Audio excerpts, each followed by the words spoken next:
रविवार के दिन यह व्रत आने के कारण इसे रवि प्रदोष व्रत कहा जाता है। प्रदोष व्रत हर महीने के दोनों पक्षों की त्रयोदशी को रखा जाता है।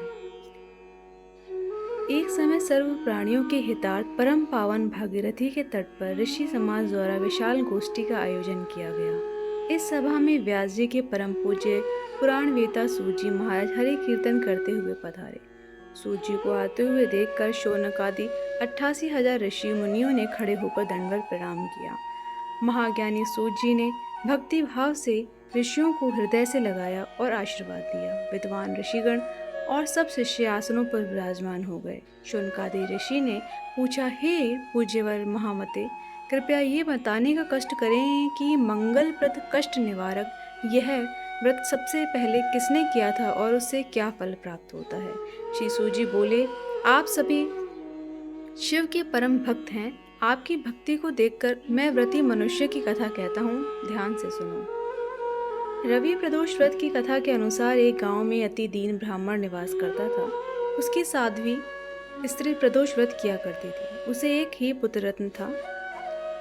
एक समय की बात है, वह पुत्र गंगा स्नान करने के लिए गया। दुर्भाग्यवश मार्ग में चोरों ने उसे घेर लिया और वह कहने लगे कि हम तुम्हें मारेंगे नहीं, तुम अपने पिता के गुप्त धन के बारे में हमें बता दो। बालक दीन भाव से कहने लगा कि हे बंधुओं, हम अत्यंत दुखी दीन हैं, हमारे पास धन कहाँ है।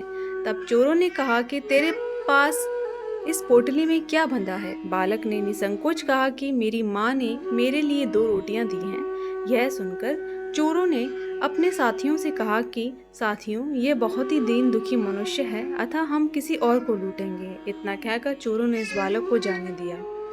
बालक वहां से चलते हुए एक नगर के पास पहुंचा। नगर के पास एक बरगद का पेड़ था। वह बालक उसी बरगद के पेड़ की छाया में सो गया। उसी समय एक नगर के सिपाही चोरों को खोजते हुए उस बरगद के वृक्ष के पास पहुंचे और बालक को चोर समझकर बंदी बनाकर राजा के पास ले आए। राजा ने उसे कारावास में बंद करने का आदेश दिया। ब्राह्मणी का लड़का जब घर नहीं लौटा तब उसे अपने पुत्र की बड़ी चिंता हुई। अगले दिन प्रदोष व्रत था। ब्रह्माणी ने प्रदोष व्रत किया और भगवान शंकर से मन ही मन अपने पुत्र की कुशलता की प्रार्थना करने लगी।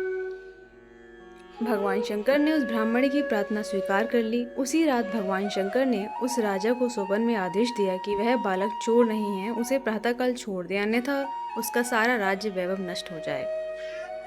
प्रातःकाल राजा ने शिवजी की आज्ञा अनुसार उस बालक को कारावास से मुक्त कर दिया। बालक ने अपनी सारी कहानी राजा को सुनाई।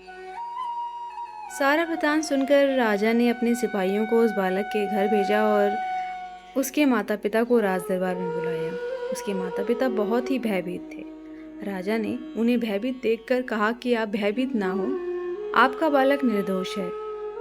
राजा ने ब्राह्मण को 5 गांव दान में दिए, जिससे वह सुखपूर्वक अपना जीवन व्यतीत कर सके। भगवान शिव की कृपा से ब्राह्मण परिवार आनंद से रहने लगा। अतः जो मनुष्य रवि प्रदोष व्रत को करता है, वह सुखपूर्वक और निरोगी होकर अपना पूर्ण जीवन व्यतीत करता है तथा उसके जीवन में खुशहाली आती है।